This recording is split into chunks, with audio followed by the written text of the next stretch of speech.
Hello friends, आज हम लोग मराठी अक्षर भारती इयत्ता 10वी का आखिरी स्थूल वाचन व्युत्पत्ति कोश इसके क्वेश्चन एंड आंसर स्टडी करेंगे। व्युत्पत्ति कोश यानी एटिमोलॉजिकल डिक्शनरी। एटिमोलॉजी यानी वर्ड का रूट बताता है, हिस्ट्री बताता है, ये वर्ड कहाँ से आया, इसका रूट क्या है। तो क्वेश्चन फर्स्ट, टीप लिहा। व्युत्पत्ति कोशाचे कार्य। व्युत्पत्ति कोश का कार्य क्या है, क्या काम है, इसका फंक्शन क्या है।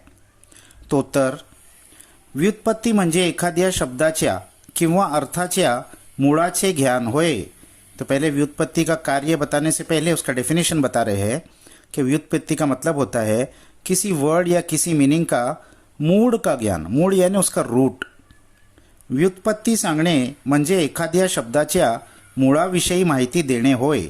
तो व्युत्पत्ति बताना यानी किसी वर्ड के मूल के बारे में, रूट के बारे में, हिस्ट्री के बारे में, उसके ओरिजिन के बारे में बताना होता है। अशा अनेक शब्दांच्या व्युत्पत्तींचा संग्रह म्हणजे व्युत्पत्ति कोश। ऐसे बहुत सारे वर्ड्स की व्युत्पत्ति का जो संग्रह होता है उसको व्युत्पत्ति कोश कहते हैं। जैसा शब्दकोश शब्दों का संग्रह होता है जिसको डिक्शनरी कहते हैं, तो बहुत सारे शब्दों की व्युत्पत्ति के संग्रह को व्युत्पत्ति कोश कहते हैं। व्युत्पत्ति कोशाचे कार्य पुढील प्रमाणे 4 प्रकारे चालते। व्युत्पत्ति कोश के 4 फंक्शन्स है। पहला, मराठी भाषेतील प्रमाण व बोली शब्दांचे मूळ रूप दाखवणे। मराठी भाषा के प्रमाण यानी लिखी हुई भाषा और बोली यानी बोले जाने वाली भाषा, उसमें बहुत सारे डायलेक्ट्स होते हैं, तो इनका मूल रूप बताना, वो वर्ड का रूट बताना, कहाँ से वो वर्ड आया। दूसरा, विशिष्ट प्रदेशात व भौगोलिक परिसरात एकाच शब्दातील उच्चारात बदल होत असतो। तो किसी खास इलाके में या किसी खास भौगोलिक परिसर यानी ज्योग्राफिकल लोकेशन की वजह से, कोई पहाड़ी एरिया है, कोई समुद्र का एरिया है, ज्योग्राफी की वजह से भी उस शब्द के उच्चार में बदल होता है। उच्चार यानी प्रोनाउंसिएशन। एक ही वर्ड है लेकिन अलग अलग लोकेशन में उसके प्रोनाउंसिएशन थोड़ी थोड़ी चेंज होते रहते हैं डायलेक्ट के हिसाब से। हा शब्दाच्या उच्चारातील बदल व फरक दाखवणे। इस वर्ड के प्रोनाउंसिएशन का भी जो बदल है, चेंज है और फरक है वो बताना। तीसरा, भाषेमध्ये इतिहासाच्या दृष्टीने फरक होत असतात।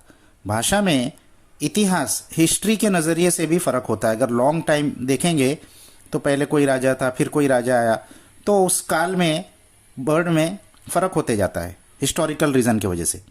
तो भिन्न भिन्न काळात जे शब्दांत बदल होतात त्या बदलांचे कारण स्पष्ट करणे। अलग अलग काल में, ईरा में, ज़माने में जो वर्ड में बदल होता है उस बदल को भी क्लियर करना। और चौथा, भिन्न भिन्न समाजात वेगवेगळ्या कारणांनी शब्दाच्या अर्थाच्या अंगानेही बदल संभवतात। अलग अलग समाज में अलग अलग रीज़न की वजह से शब्द के मीनिंग में भी बदल होता है। वर्ड एक होता है लेकिन उसका मीनिंग अलग अलग होता है। हे अर्थातील बदल स्पष्ट करने, ये मीनिंग में भी जो चेंजेस होते हैं उसको भी क्लियर करना। ये सब व्युत्पत्ति कोश का, एटिमोलॉजिकल डिक्शनरी का काम होता है। प्रश्न 2, खालील मुद्द्यांच्या आधारे एक परिच्छेद तैयार करा 7 से 8 वाक्यांत। नीचे व्युत्पत्ति कोश के बारे में कुछ मुद्दे, कुछ पॉइंट्स दिए हुए हैं, उन पॉइंट्स को यूज़ करके एक पैराग्राफ बनाना है। क्या क्या पॉइंट है? निर्मितीचा ठराव, व्युत्पत्ति कोश निर्माण किया जाए ऐसा ठराव, ऐसा फैसला, रेजोल्यूशन कहाँ हुआ। निर्मितीची जवाबदारी, इसको बनाने की जवाबदारी, जिम्मेदारी किसको दी गई। निर्मितीसाठी अर्थसहाय, इसको बनाने के लिए फाइनेंशियल एड किसने किया। त्याचे प्रकाशन और फाइनली ये कब छपकर तैयार हुआ। तो उत्तर, एखाद्या शब्दाबद्दलचे कुतूहल शमवण्यासाठी आपण व्युत्पत्ति कोशाची मदत घेतो। किसी एक वर्ड के बारे में हमारी जो कुतूहल, क्यूरियोसिटी है, उसको बुझाने के लिए हम व्युत्पत्ति कोशात आपल्याला मूळ शब्द, करता, केव्हा, कुठे निर्माण झाला हे तर कळतेच, परंतु अन्य भाषांत तो शब्द कसा आला आहे व कोणत्या रूपात आहे हेही कळते। व्युत्पत्ति कोश में हमको वर्ड का मूल रूप और वो वर्ड कहाँ कैसे निर्माण हुआ ये तो मालूम पड़ता ही है, लेकिन साथ साथ में ये वर्ड दूसरी भाषा में कैसा इस्तेमाल होता है वो भी हमको मालूम पड़ता है। असा हा शब्दांचा किमियागार कसा अस्तित्वात आला हे समजून घेणे उद्बोधक ठरेल। तो ऐसे ये वर्ड का किमियागार, किमियागार यानी कीमिया, केमिकल, जादू कैसे अस्तित्व में कैसा बनाया गया, ये समझ के लेना भी हमको बहुत फायदेमंद होगा. तो 1938 साली मुंबई येथे अखिल भारतीय मराठी साहित्य सम्मेलन भरले होते. 1938 साल में मुंबई यहाँ पर all India Marathi literature conference ये हुई थी. स्वातंत्र्यवीर सावरकर हे या संमेलनाचे अध्यक्ष होते. स्वातंत्र्यवीर सावरकर ये इस सम्मेलन के अध्यक्ष थे.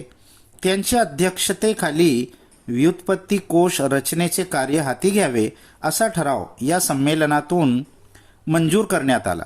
उनके अध्यक्ष पद में व्युत्पत्ति कोश बनाया जाए, इसकी रचना की जाए, ऐसा ठराव, ऐसा रेजोल्यूशन, ऐसा फैसला मंजूर किया गया.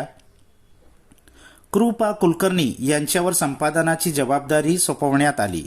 तो कृपा कुलकर्णी इनके ऊपर इसके संपादन की, इसको एडिट करने की जवाबदारी सौंपी गई. बैरिस्टर मुकुंदराव जयकर यांनी अर्थसहाय्य केले व श्री दाजीसाहेब तुळजापूरकर यांनी पुरस्कृत केल्यामुळे निर्मितीस भरीव मदत झाली. बैरिस्टर मुकुंदराव जयकर इन्होंने अर्थसहाय यानी फाइनेंशियल एड दिया और श्री दाजी साहब तुळजापुरकर इन्होंने उसको पुरस्कृत किया यानी इसको स्पॉन्सर किया. इसकी वजह से इसके निर्माण में बहुत बड़ी मदत मिली. अखेर 1946 साली मराठी व्युत्पत्ती कोशाचे पहिले प्रकाशन झाले. तो ॲट लास्ट 1946 साल में मराठी व्युत्पत्ति कोश का सबसे पहला एडिशन छपकर तैयार हुआ. प्रश्न 3, पाठाबाहेर से उदाहरणें शोधून खालील कृति करा. तो नीचे एक कृति दी है, हमको वैसा ही और बनाना है. तो नीचे क्या दिया हुआ है, बीच में व्युत्पत्ति कोश दिया है और लेफ्ट साइड में दिया है शब्द अनेक अर्थ एक और राइट साइड में दिया है शब्द एक अर्थ. लेफ्ट साइड में अलग अलग वर्ड्स दिए हैं जिनका मीनिंग एक ही है यानी सिनोनिम्स, और राइट साइड में एक ही शब्द के अलग अलग मतलब क्या होते हैं वो दिया है. तो यहाँ पर इन्होंने जो एग्जाम्पल दिया है वो है लेफ्ट साइड का शब्द अनेक अर्थ एक. तो जल, नीर, तोय ये सब पानी शब्द के सिनोनिम्स है. और राइट साइड में दिया है वर्ड पान. तो पान एक तो झाड़ाचे पान होता है यानी झाड़ के जो लीफ होता है उसको भी पान कहते हैं, और पुस्तकाचे पान, किताब का जो पन्ना होता है, पेज होता है, उसको भी पान कहते हैं. तो इसी तरीके से हमको कुछ और एग्जाम्पल बना के बताना है. तो उत्तर शब्द अनेक अर्थ एक में क्या लिख सकते हैं हम, शब्द अनेक सागर, रत्नाकर, सिंधु, जलधि, ये सब किसके मीनिंग है, समुद्र के लिए ये सब वर्ड आए हैं. और दूसरा शब्द एक, तो एक वर्ड हम लेते हैं तीर, उसके अर्थ अनेक, उसके क्या क्या मीनिंग हो सकते हैं. तीर का एक मीनिंग तो बाण होता है जो तीर कमान में यूज होता है, और दूसरा मीनिंग तीर का होता है किनारा, यानी समंदर के किनारे या नदी के किनारे को भी तीर कहते हैं. तो यहाँ ये क्वेश्चन आंसर्स खत्म हो गए बच्चों. नेक्स्ट वीडियो तक बाय बाय.